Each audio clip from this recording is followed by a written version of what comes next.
Alright, magandang gabi sa ating lahat, mga followers, viewers, minamahal nating mga followers na lagi nakasubaybay sa atin.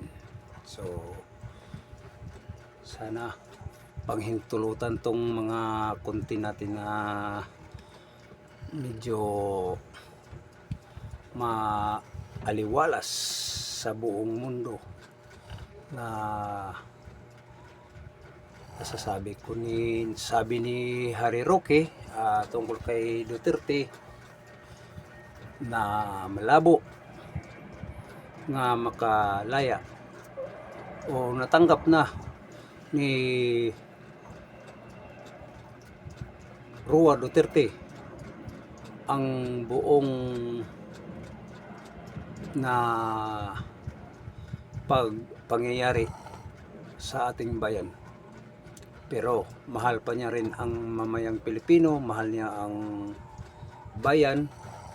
So, suportahan pa rin natin kahit papaano, no? Lalo na kay Inday Sara. So, mga kababayan, tayo po ay manawagan sa ating lahat ng mamayang Pilipino bilang nagdarasal kahit mang isang sulok ng mundo, lalo na sa ating mga OFW, saan mang sulok ng mundo ay tayo po, ang buhay niyo ay nakasalalay pa rin. So, sasabihin ko dito, wala nang magtatanggol sa mga OFW bilang kung sino ang mag-aapi sa mga OFW natin. Kasi si Tatay Digong, sabi ko na nga na natanggap na niya, no, ang buong nangyari sa ating bansa o buong pangyari sa pagka pagka presidente, no? So, mga kababayan, maraming nasagmuyo, maraming nadismayado, pero sasabihin ko dito, huwag kayong madismaya. Alang-alang sa ating mamayang Pilipino, alang-alang sa ating bayan, si Inday Sara pa rin ang ating presidente. Sa 2028, ang Vice President, sino? Si Dante Marcolita, number 1, no? So, mga kababayan, tayo po ay sana magkakaisa na tayo, no? Hindi na tayo na magwatak-watak. Ito lang ang hinihiling ko bilang nangampanya sa bilang pagka-presidente ni Inday Sara sa 2028, na siya ay maging success ang ating presidente, pati si Dante Marcolita, no? Ang mga legasya nilang dalawa na sana sila ang makaahon sa ating kahirapan, sa ating bayan, lalo na sa ating mamamayang Pilipino nga lagi nakasuporta kay Roa Rodrigo Duterte. Kahit saan man siya ngayon, nandoon naman siya ngayon sa Netherlands, dahig sa mga kamay sa mga ICC, no? So, kahit pa paano ay importante, mga kababayan, tuloy-tuloy tayo. So, ulitin ko sa ating mga followers, viewers, saan man tayong sulok ng mundo, tayo po ay magkakaisa, lalo na sa ating mga OFW, no? Sa sumusuporta sa ating butihing Rodrigo Duterte na siya ay magiging irresponsable, si Sara Duterte, pati si Dante Marcolita, no? Wala man tayong ibang napusuan kundi si Sara Duterte, para sa ating ah, bayan, nga siya ang katiwala natin pa rin, no? Kasi si Inday Sara, sabi ko na nung unang vlog nga, siya ay susunod sa yapak sa magulang niya, no? Para mananagot ang dapat mananagot, no? So handa-handa na kayong mga BBM, mga lumalaban sa gobyerno, kasi ginusto nyo yan, pero sa palagay ko masinlayasan na yan, mga kababayan. Ito si Tore, sasabihin namin dito, kami mga vlogger, dapat maghanda ka na, kaya ikaw ang most number 1 kidnapping kay Duterte. Sumunod pa yung mga ibang mga may general pa, no, na ang ginawa ninyo ni Duterte ay isang most kidnapping na wala namang responsibilidad ang ICC dito sa atin nga magsagawa ng tinatawag na uplan tukhang o kung ano pa man, mga ijiki diyan, wala silang ano. Pero mo kayo dinala nyo sa daig, may pamanagutan kayo, kahit lalo na si Remulla, yung dalawang Remulla, automatic yan, may panagutan yan sa pagdating ng panahon, no? Although hindi naman yung manahimik ang mga mamayang Pilipino, hindi manahimik ang mga Duterte. Tandaan ninyo, mga kababayan. So, ang di pa nakapag-subscribe, mag-subscribe na kayo. Pindutin niyo yung bell button para updated tayo. Sa ating ina-upload, matanggap niyo agad. Makatanggap tayo ng notification galing kay YouTube. So, tuloy. So mga kababayan, ito pa, i-share itong video. Saan makarating itong video, i-share, nga hindi pa nila mapanood nito, no? So lalo na sa ating mga tinatawag ng mga diehard supporters dito sa ating YouTube, ako po magpasalamat sa inyo, no, na bilang supporter sa ating YouTube. Sana ligtas kayo sa mga kapahamakan, no, sa mga sakuna, kahit anong klaseng mga sakuna ay manalig tayo sa may kapal. So tuloy tayo, mga kababayan. So uulitin ko, no, si Roa Rodrigo Duterte ay hindi na makabalik sa ating bansa. Makabalik man yan, wala na sa buhay si Tatay Duterte. So kahit pa paano, tanggap ni Duterte yung mga pinapataw ng mga ICC. Hindi sa patunayan natin o patunayan ni Duterte na walang jurisdiction ang ICC. So talaga naman tinuluyan nila si Duterte, no? So yan ang mga parusa nilang binigay ni Duterte. So ipagdasal natin, baka hipuin ang mga puso ng mga ICC dyan sa daig, nga paghipo sa may kapal, nga magbago ang isip nila, palayain nila si Tatay Duterte. Yun lang ang ating gabay.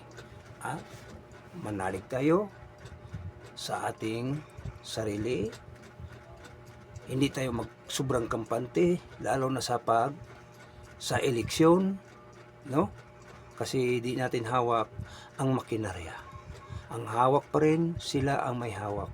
So, ito, pabala ko ito sa inyo na tumatakbo sa pagka-presidente, pagka-vice president, Dante Marcolita, huwag sobrang kampante. Bilang ako ay supporter sa inyo, kahit hindi ako makasama-sama sa mga doon, dito lang ako sa bahay kasi alam naman natin ang hanap buhay sa bawat isang mamayang Pilipino na kapos palad tayo, lalo na sa ating pamumuno na niyapakan na tayo, wala na tayong jurisdiction, wala na tayong karapatan nga kung ano pa mang ating sasabihin.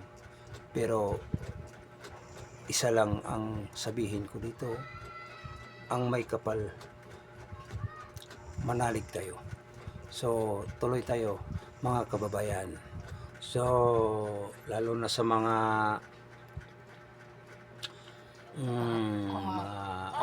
mga supporter ni Sara, no? Kayong masagmayo o kayong sobrang kampante, no?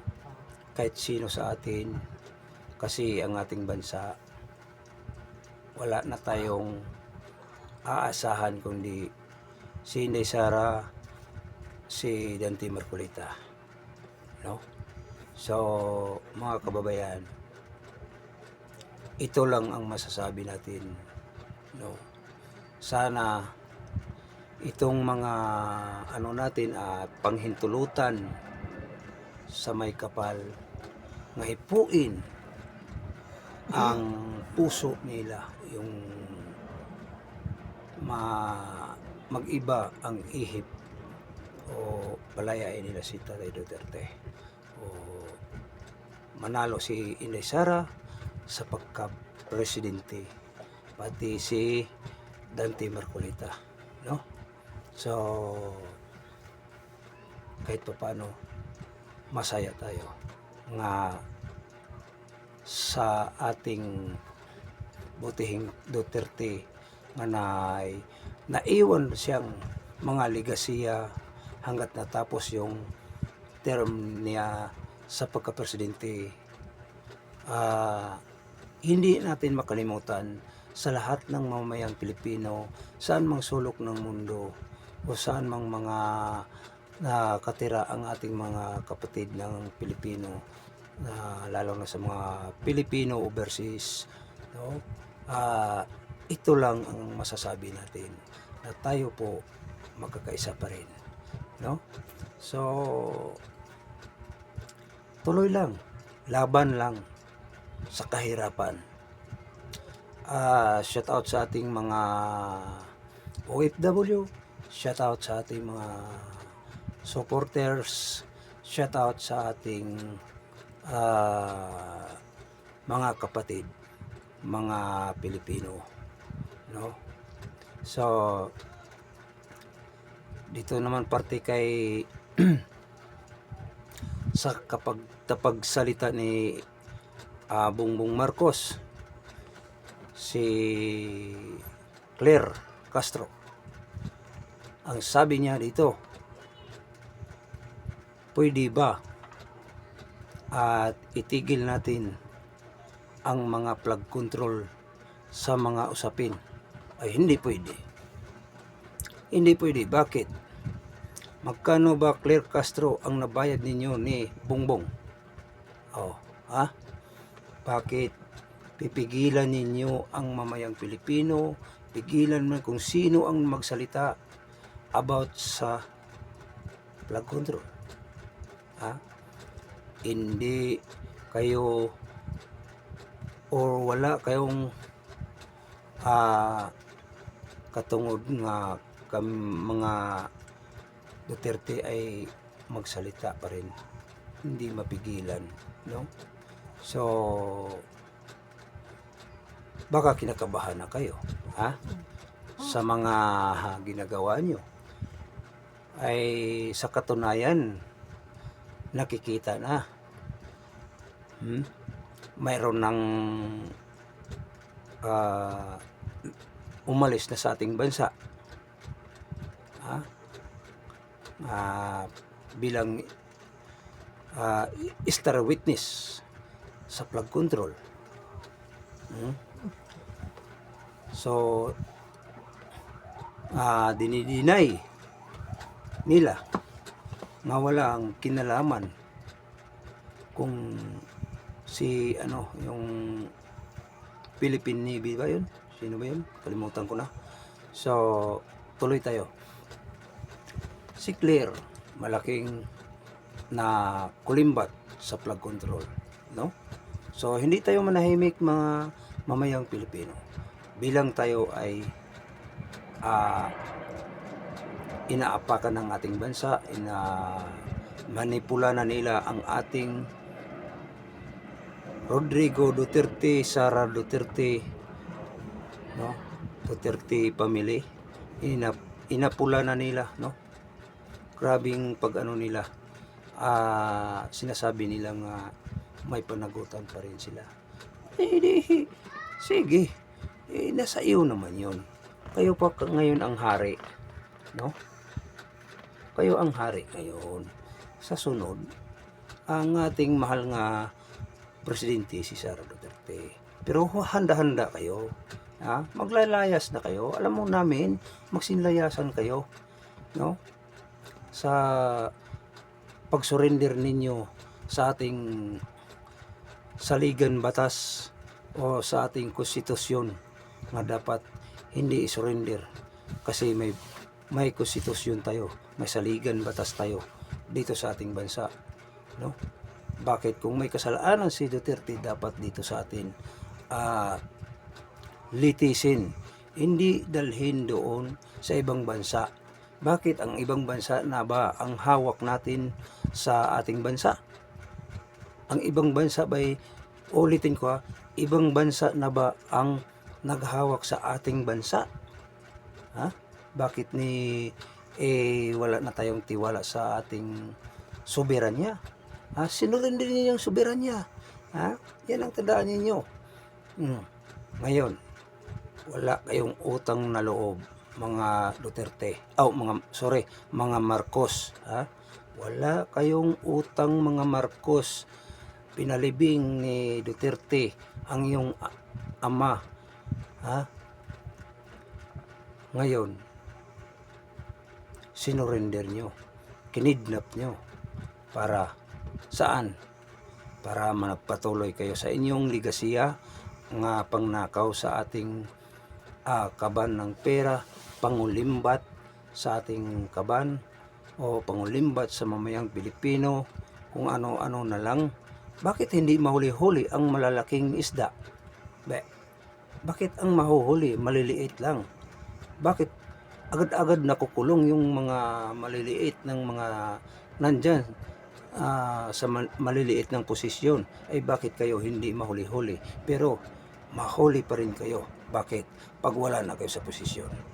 Yan ang tandaan ninyo, mga Marcos. Kasi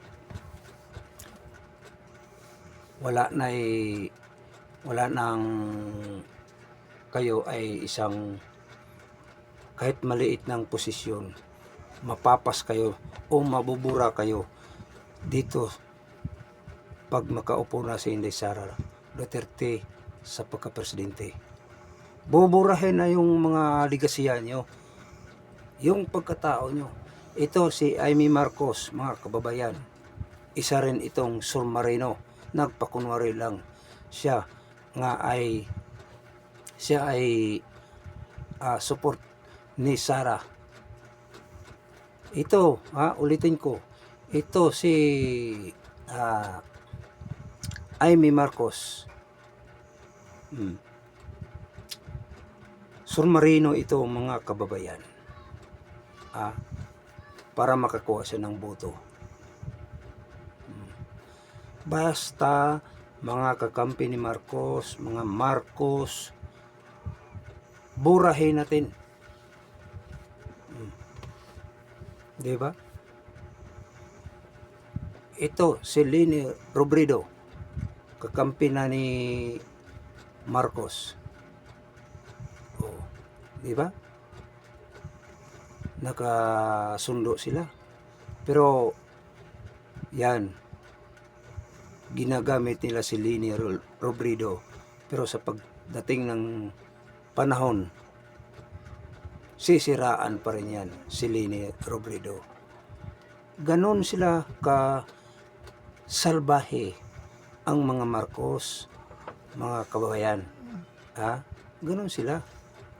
Kaya nga manggagamit nga yan, ha? Nasa inyo yan. Kung kayo ay magpagamit bilang ikay ginagawa ng pangunahin nilang supporter. Ha? Ganon silang mga Marcos. So, nasa iyo yan. Kasi ako, hindi ako maka-Robredo. Ayaw ko. Dito ako kay Sara. Sa katunayan. Patunayan na. Patunayan. Kasi nangyari na. Tapusin na. Ha? Ang mga sakit ng mga Marcos na hindi ang nasugatang mga puso, mga mamayang Pilipino, hindi mawawala o hindi maging maayos. Kasi buong sambayan ng Pilipinas nga inaapakan ni Marcos, no? So, maraming salamat sa ating mga subscribers. Kayo po ay nagpapatuloy sa pag-support sa atin dito na sa ating ligasiyang sana makakarating itong ating video, o tapos i-share ninyo, pinutin niyo itong bell button para makatanggap tayo ng notification, o na sa iyong pag-support sa ating YouTube na makatanggap kayo rin ng kung anong i-upload natin. So, ulitin ko, magandang gabi Pilipinas. Mahal ko kayong mga Sara Duterte. Mahal kayo ng mamayang Pilipino. Hindi ka iiwan sa mamayang Pilipino. Hindi ka pabayaan kahit sinong mamayang Pilipino. Kasi nakikita na ang ligasiya o sa ating pagtutol na wala na tayong jurisdiction, no? So, tuloy-tuloy pa rin tayo kahit wala nang jurisdiction natin o wala nang karapatan ng ating mamayang Pilipino nga magsalita. So, tuloy-tuloy pa rin tayo.